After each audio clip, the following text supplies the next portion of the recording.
শুনতে অবাক লাগলেও কুমিররা সত্যিই পাথর খায়।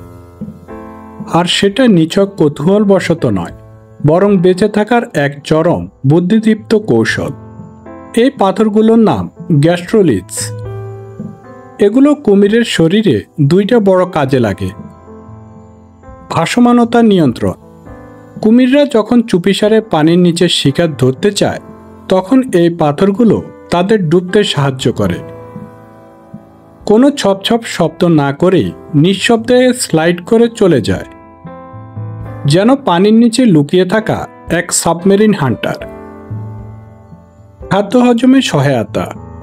কঠিন হাড়, খোলস কিংবা মাছের কাটা হজমে গ্যাস্ট্রোলিথগুলো প্রাকৃতিক গ্রাইন্ডারের মতো কাজ করে।